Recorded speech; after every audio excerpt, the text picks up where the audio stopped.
was the reasons, and how long was it playing in your mind for? It sort of happened, and then it was done, and I kind of only afterwards was like, what did you do? I've been thinking about it for so long. I've never really enjoyed presenting. Right. I've always struggled with it. I've always felt out of my comfort zone, which is fine because, you know, the magic happens outside the comfort zone. But if you spend 90% of your time outside the comfort zone, then you're uncomfortable by definition. Absolutely. And so I was uncomfortable, and I wanted to do more in that I felt like where I was like presenting, at least in the hierarchy of our place, is like you're at the bottom in terms of the chain of command and when decisions are made and the, you know, responsibility. Yep. And that you're always just like the last to know when you were just given orders and you do it. And I said to the boss, there's no career path for me here to one day be telling other people what to do. Yeah. In an arrogant sort of way, I always assumed I'd have a job where I would be ordering people around. Is that why you did a bit of teaching? Yeah. So I just go, don't swing on your chair. Spit out that gum. I wanted a bit of power. Yeah. So last year, my contracts are up in December every year. Mm. And last year, I pretty much told the boss, I have no career path here. I want to do more. And he was good about it. Like, he gave me an extra day a week where I was in the programming team. Yep. And we're making decisions in terms of what music to play. I would schedule music, like a whole day of music. And I was part of that team. And I'd always thought I'd just end up there full time. Yeah. And when it got to the end of this year, I said to the boss, presenting's off the table altogether. Yeah, right. And then I sort of saw what my programming carrot was, you know, for what it was, and that it was just there to shut me up and keep me there presenting. Yeah. It was never really supposed to be a full-time job as I saw it, perhaps over the long term, but they didn't see it as in like a 1 year and then you're in. It was kind of like, maybe we'll give you 2 days next year. Maybe we'll give you... Slow process. Too slow for you. Yeah, too slow. And I'd drawn like a line in the sand last year when I said, I'll do 12 more months of presenting, we'll do a bit of programming, and then we'll reassess. Yeah. And I kind of felt like every time I had a meeting with the boss, that line in the sand kept getting pushed, and I was just like, yep, cool, I'm lucky to be here. And so there, I was just sort of like, I'm sticking to that line. Yeah. Presenting is off the table. And who knows what's going to happen, but stick with it. Because I want to one day look back when I'm older and say, you stood by your decision. Yeah. You didn't get pushed around by some dudes in suits. Yeah. They're waving all this stuff at you and you still said no and you walked out.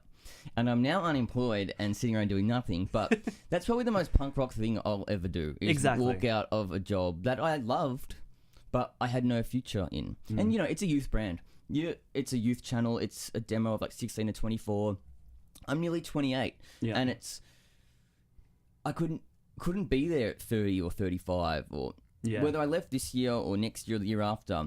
The end of the story for me at V is always walking and leaving. Like, there's no other end to that story. Yeah. So I figured I might as well do it now and start whatever the next career is while I'm under 30. That way, hopefully, when Scary 30 rolls around, I'll at least sort of be on the right path. Yeah, but I mean, even looking back at 30, you'll have realised you did some pretty remarkable things. I mean, your job had you travelling the world and bringing delight to the faces of music fans nationwide. And it was an amazing job. It's like, and I hate making it sound as if I hated the job and that I was really, you know, ungrateful, because I'm not. Like, I know what I had. You're a realist by the sounds of it. I mean, you're realistic about the future and you're realistic about you've had your fun, now it's time to get serious. Yeah, I keep saying it's time to leave Neverland. Yes. It's like I'm sort of treading water. It's time to now find the next thing. And I don't know, all these sort of like hippies in our office, we've got like, you know, a lot of these sort of spiritual types. They're all talking about the return of Saturn and all, and I don't even really know what that meant, but they're like, you know, where all of what you've been sort of suppressing and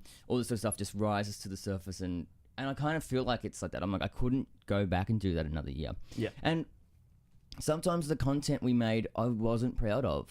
I always wanted, especially if you're wearing your face on it and you want to own it. Like, I used to work really hard to get the best that I could with what I had. But sometimes for decisions, you know, and outside of my control, that wasn't always the case. I was talking about stories I didn't care about. And I always just wanted to talk about things I loved. Yeah. And it was kind of like, which is normal, you know, I was just no longer part of the brand. I wasn't a V audience member anymore because I was getting old. I've outgrown it. Fake passion is one of the hardest things to do. But I mean, sometimes it's very necessary to have that fake passion. Yeah, because the thing is, the alternative is not faking the passion and just saying, this is shit. Yeah. And then you come across on air as like, just not likable. And you completely divide your audience as well, especially if you're talking about things they deeply care about. Yeah. Which you are on Channel V. I mean, talking, you know, One Direction-esque stuff. And unfortunate is where I've never faked that passion. Yeah. I love 1D, and that's a genuine thing. Yeah. That was never like, I have to connect to this audience, so let me put on a 1D t-shirt. And that is what annoys me about many, many people in this industry, is that they'll fake that passion for things their core audience cares about. Yeah. Instead of having their unique opinion and challenging what they think. And yeah, I think that fake passion exists a lot at the moment. It totally does, and it's a hard line to walk. It's if you want to be honest, so you don't fake the passion, sometimes, like I said, you can come across as incredibly negative. I think it's about justifying. Like, we have one of my former co-hosts, I won't name names, was incredibly negative a lot of the time. Yep. I was almost going to use a female pronoun and give her away. She would often be very... Smooth. Carissa Wolford, hi. She was... No, but I mean, I love this about her, but she would often just be like, no, but would never back up why. It was never... And it never sounded reasoned or rational. It always just sounded screechy. Yeah. And if I was watching that, I'd be like, oh, pipe down. And I'd tell her that live. I'd be like, And you'd have... And that's why sometimes that show was fun. Yeah. I'm going to miss that show more than probably anything. Mm-hmm. Not so much The Daily Show. I hated The Daily Show. I hated The Daily Show. Was it just the production of it, or did you hate the churning out of content that you weren't necessarily happy with? It was kind of the whole churny thing. We would film that in the morning and go to air that afternoon. And it's a lot of content to be putting out every day. It's a lot of content, and because you just got to go with whatever stories are there, some of them wouldn't be strong. And I don't know, it was just you by yourself. Talking to just directly to a camera, I find incredibly difficult. Because it's like you're trying to have a conversation, but it's like a black box that can't talk back to you. Yep. Whereas if you got a co-host, you can bounce, you can banter, and it's fun. But it's a conversation, and it becomes fun. Yep. And here, I'd see my name on the thing, and I'd be like, oh no. Like, no. And it would be worse if we had an artist. Yeah. I, to this day, dread interviews. Really? I enjoy them once I get going. Yeah. But if, like, an artist is coming and our artist relations dude's like, oh, so-and-so's on their way up, I would be pacing. Right. That was another thing, like, talking about outside your comfort zone. Like, I am an introvert, and this is a job that favors extroverts. Yeah. And you have, like, an artist come in, and you've got to just sort of, like, make this sort of small talk before you start rolling and whatever, and I wouldn't know what the fuck to say. Like, I'd just be so awkward. Yeah. And I kind of dreaded that. Whereas the the live show, rather, where it's just us and people I know, and I'm in my safety zone, and it's live, which should be scarier, but it wasn't scarier. I totally vibe that, because I've got pretty serious anxiety. And for some reason, I feel my most comfortable when I'm talking to a million people, which is just insane. It makes no sense. It's totally insane. Like, I would, especially last year, we're doing my last year of high school, I would feel too anxious to actually enter school, to see people I've known for 5 years for a couple of hours a day, than I would to come here to a radio station that broadcasts to millions of people. I know exactly what you're talking about. I know exactly, because like I'd have similar things as well, where I'd have days off, and like we call them mental health days. Yeah. And people try to say that it's not like a legitimate thing, and I'm like, well, it totally is. It's exactly the same as if I was throwing up in the bathroom. Exactly. I can't be in that office space today. It's so important. Like, there's so many times where I'd ring up and I'd say, can I please work from home today? I will do the work. I just don't want to see anyone. Yeah. And they think you're being prickly, or and I'm like, no, I just need my bubble. Yeah. I need to be in the bubble. Yeah. But then you'd be on and you'd have a live show and it'd be fun. I think why that was good is because you forget why you're in the bubble. Like, if you've got all these anxieties, or I was feeling down, or like I'm a pretty moody person, I'd forget that, because I'd just be, my focus now is 100% on like presenting this show. So everything just gets lost and I can have fun again. That's a really good way of looking at it. Before we go live every week, we play songs in the studio, like 1 or 2 songs just to warm up. Yeah. And I sort of took over the role of just choosing those songs. And it was my favourite part of every week. Did Carissa enjoy the songs you were playing? She would dance. Danny Clayton would never dance. He'd always sit down and we'd always try to coax him up. Marty would dance, but he'd often be like, make his way to the studio right before going live, because he's just like professionally tardy. He makes like a career out of being late. So it'd be usually Carissa and I just dancing in there. Or I'd dance by myself. Yeah. And I would move it and like shake it, and I'd be sweating, and I'd be like... We used to like open a show and I could barely breathe. Yeah. There was once where I had to give a disclaimer. I think we had Diplo's Express Yourself on, and I was like trying to make them clap. And then I'm trying to present the show and I couldn't speak. That was really fun. The last show we did, it was like very much like, what are we going to play? Because normally the rule would be like, for songs over the studio, it would have to be something that related to what we were talking about on that couch. Right. However slight, or that link was. But then I thought, for our last ever show, or my last ever show, I just wanted songs that kind of took me back to like memories and good times. Yeah. So we started with Bieber's As Long As You Love Me, but just Big Sean's rap because Carissa and I know all the words and it became our thing to do it.